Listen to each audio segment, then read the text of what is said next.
ఒక్కసారి కొమ్మూరి గోల్డ్ కి కాల్ చేయండి. తాకట్లో ఉన్న మీ బంగారాన్ని విడిపించి మార్కెట్ ప్రైస్ కి వాళ్ళు కొనుక్కుని మిగతా డబ్బులు మీకు ఇచ్చేస్తారు. నమస్తే, నేను మీ చార్మి. వెల్కమ్ టు మనం టీవీ. ఈరోజు కేసీఆర్ గారు యూరియా గురించి మాట్లాడారు కదా, దాని గురించి మాట్లాడుకుందాం. అయితే ఈ యూరియా విషయానికి వస్తే ఒక విషయం చెప్తా. కాంగ్రెస్ ఉన్నప్పుడు అదేవిధంగా ఇటు బీఆర్ఎస్ పార్టీకి సంబంధించి యూరియా కోసం కాంగ్రెస్ ఒకప్పుడు ఉంటుండే కదా, ఈ బీఆర్ఎస్ రాకన్నా ముందు అప్పట్లో చెప్పుల లైన్లు ఉంటుండే అనమాట, ఈడి నుంచి ఆడదాకా యూరియా కోసం. దాని తర్వాత ఎప్పుడైతే బీఆర్ఎస్ వచ్చిందో ఆ చెప్పుల లైన్లు తక్కువైనాయి. ఎందుకంటే ఇక ఏదైనా ఉన్నా ఇంటికి తీసుకొచ్చేటట్టు అట్లా సదుపాయాలు చేసిర్రు. దాని తర్వాత ఇంకో విషయం, అందరూ ఫోన్లు వాడుతున్నారు కదా ఇప్పుడు మరి నాకు ఈ విషయం మొన్న తెలిసినప్పుడు నేను ఫస్ట్ గిట్లా కూడా ఉంటుందా, ఇంతగానం ఎందుకు అని అనిపించింది. తెలంగాణ రాష్ట్రంలో యూరియాకి సంబంధించి యాప్లు పెట్టిరట. అంటే నాకు ఇంత కావాలి అని చెప్తే ఒక డేట్ రోజు ఈ ప్లేస్కి రమ్మని చెప్తారు. అంటే ఒక రోజు ఒక దగ్గర వస్తారు, ఇంకో రోజు ఇంకో దగ్గర వస్తారు. ఇంకోటి నీ ఎకరాలకి సంబంధించి 2 బస్తాలు 3 బస్తాలు ఇస్తారట. అది తక్కువ వచ్చు ఎక్కువ వచ్చు అనే దాని మీద సంబంధం లేదు, ఇక ఇస్తారు అంతే. ఆడదాకానే ఉన్నది ముచ్చట. ఇప్పుడు మా ఇంట్లో గురించి కానీ లేకపోతే మీ ఇంట్లో గురించి కానీ ఒకసారి ఆలోచించరు. మీ తాతనో మీ బాబాయో ఓళ్ళో కైకిలు కోతున్నారో లేకపోతే పొలం ఉన్నదో మీకు, ఆ పొలంలో మీకు యూరియా కావాలా, పోయి తెచ్చుకోవాలంటే కిలోమీటర్ లైన్ పాడవుతుంది. ఆ యాప్ ఉన్నది కదా అని చెప్పి ఫోన్ చేసి ఇలా ఓపెన్ చేసి చూస్తే మనకు అనిపిస్తుంది అంట ఏ రోజు కావాలా, ఎంత కావాలి, ఏందని చెప్పి. కాదు, నాకే కొన్నిసార్లు అర్థమై పాడగదు. అటువంటిది ఊర్లలో ఉన్నోళ్ళకి చాలామందికి అసలు కొన్ని విషయాలు తెలియని కూడా తెలియవు. ఈ ఫోన్లోకి ఇట్లా వస్తుంది, ఇవన్నీ వస్తాయి అన్న విషయం కూడా తెలియదు. మరి అలాంటప్పుడు పెట్టే ముందు కొంచెమైనా ఆలోచించాలి కదా. మరి వాళ్ళకి కష్టమవుతుందా మంచి అవుతుందా ఏం లేదు, జస్ట్ పెట్టినాం అయిపోయింది అంతే. ఇంకోటి, ఇప్పుడు కాంగ్రెస్ వచ్చినందువల్ల ఇవన్నీ మళ్ళా కనిపిస్తున్నాయి అని చెప్పేసి ఇది మన కేసీఆర్ గారు మాట్లాడుతున్న మాట. దాని తర్వాత ఆయన ఏమంటుండంటే నెక్స్ట్ ఎన్నికలు పెడితే మళ్ళా బల్ల కుదినట్టు మేమే వస్తాము. నేను నిన్న ఇక్కడ ఇంటి నుంచి వస్తున్నప్పుడు దారిలో పోయేటోళ్ళు అన్న ఇట్లా చేతులు లేపేసి అన్న మళ్ళీ మీరే రావాలా కేసీఆర్ గారు అని చెప్పి చెప్తున్నాడు. ఆయన్నే కాదు మస్తు మంది అంటున్నారు. ఇప్పుడు ఒక విషయం మాట్లాడుకుందాము, అరే ఒక 10 మంచి విషయాలు ఉన్నాయి అంటే ఉండొచ్చు, నేను లేవని అంటలేను. వాళ్ళు మంచి పనులు కూడా చేసిర్రు, నేను చేయలేదు అని అంటలేదు.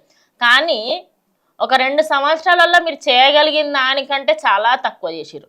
ఎట్లయితే తెలంగాణ రాష్ట్రానికి సంబంధించి ఇప్పుడు కాంగ్రెస్ వాళ్ళు అంటారు కదా నిమిషంగా ఒకసారి, మీరు కాంగ్రెస్ వాళ్ళే ఇచ్చిర్రు మనకి తెలంగాణ అని చెప్పి. ఎవరిచ్చిర్రు, ఎందుకు ఇవ్వరు, కొట్లాడలేమా, అగాధం వచ్చిందా, ఇట్లా అనగానే ఇట్లా వచ్చిందా? సంవత్సరాలు కొట్లాడడం అయ్యా, ఉత్తగానే ఎట్లా వస్తుంది నాకు అర్థం కాదు. యూరియా ఇయ్యనికి, నీళ్ళు ఇయ్యనికి, నీళ్ళ డ్యాములు తాకట్టు పెట్టుకుంటా ఇవన్నా మీరు చేసే కథలు.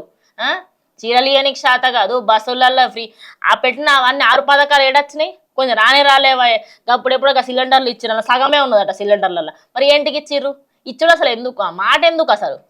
ఇట్లా చెప్పుకుంటూ పోతే ప్లస్ కంటే మైనస్లే ఎక్కువ ఉన్నాయి కదా. మరి ఏంటికి, దేనికోసం, ఎందుకు అట్లా గుండెలు బాదుకుంటాం, మేము మస్తు అది చేస్తాం ఇది చేస్తాం అని ఏంటికి చెప్పిర్రు?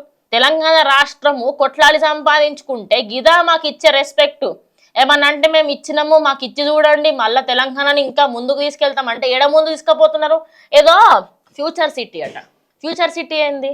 ఇప్పుడు తెలంగాణ రాష్ట్రంలో కోవిడ్ టైంలో ఎంతమంది ప్రాణాలు కాపాడిందో చరిత్ర తిరిగే చూడుర్రి.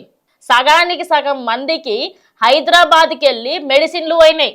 అంత పెద్ద ఫార్మాస్యూటికల్ ఉన్నాయి మనకు. అసలు మెడికల్లా మనము దేశం ఇండియాకి ఎంత పంపించగలుగుతాం అంత పంపిస్తున్నాం. కానీ ఎంతైతే మనం ప్లస్ అవుతుందో అలా కొంచెం మైనస్ ఉంది. ఏంటంటే అందులోకెళ్ళి అయితే వేస్ట్ వస్తుందో అది సముద్రాలలో వాడేస్తే నీళ్లు కలుషితం అయితే, పొలాలు కలుషితం అయితే అని చెప్పట్టి అప్పట్లో కేసీఆర్ ప్రభుత్వం అంటే బీఆర్ఎస్ ప్రభుత్వం ఏం చేసిందంటే ఓ టెక్నాలజీని కనుక్కుంది. దాని లోపల ఉన్న రసాయన పదార్థాలన్నీ తీసుకొని ఓన్లీ ఏదైతే పల్పు ఉంటుందో దాన్ని మాత్రమే బయటకు గీసేటట్టు. ఇప్పుడు అది కూడా ఆపేసి దేనికోసం అని చెప్పి మీరు చేస్తున్నారు నాకు అర్థం కాదు. ఏదన్నా ఒక విషయము మంచిగా ఉన్నది అంటే మాకు అది అసలు వశనే పోదు, విసవట్టినట్టే మొత్తం. అసలు ఒక విషయం అర్థం కానిది ఏంటంటే నాకు ఒక సిటీని మొత్తం డెవలప్ చేసి పెళ్లి కూతురుని అలంకరించినట్టు తీసుకొస్తే గిదా మీరు చేస్తున్నది. అసలు ఫ్యూచర్ సిటీ ఎందుకు ఇప్పుడు?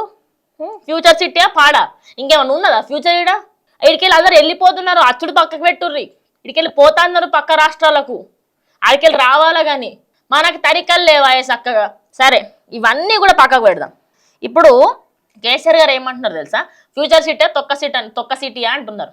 నిజంగానే మరి. అండ్ నిన్న ఈ ప్రెస్ మీట్లు అయిపోయిన తర్వాత మళ్ళీ రేవంత్ రెడ్డి గారు మాట్లాడారు, గైన రౌడీ షీటర్ లెక్క మాట్లాడుతున్నాడు అని చెప్పి హరీష్ రావు గారు చెప్తున్నారు. రేవంత్ రెడ్డి గారు మాట్లాడుతుంటే హరీష్ రావు గారికి రౌడీ మాట్లాడటం అనిపిస్తున్నారు. కొన్ని సార్లు ప్రజలే అంటున్నారు కాంగ్రెస్ ప్రభుత్వం లేకపోతే బాగుండని. కానీ ఇప్పటికీ కొన్ని ప్రాంతాలలో కాంగ్రెస్ మీద మంచి అభిప్రాయం ఉన్నందువల్ల ఇంకా ఈ మాత్రమన్నా కొనసాగుతున్నది. ఊర్లలో పోయి అడుగుర్రి, డైరెక్ట్గా నోట్లకెళ్ళి బండ బూతులే వస్తున్నాయి ఒక్కొక్కళ్ళకు, అంత దారుణంగా తిడుతున్నారు. మరి ఇంత అయినా కూడా తెలంగాణ ప్రభుత్వానికి సంబంధించి ఏమైనా మారిందా అంటే మొన్న ఎందుకో మెస్సీ వచ్చే ఆ పెద్ద మనిషి. నిజానికి ఆ ఒక్క విషయంలో నేను తెలంగాణ ప్రభుత్వాన్ని మెచ్చుకోబోద్దు అవుతుందమ్మా నిజంగా.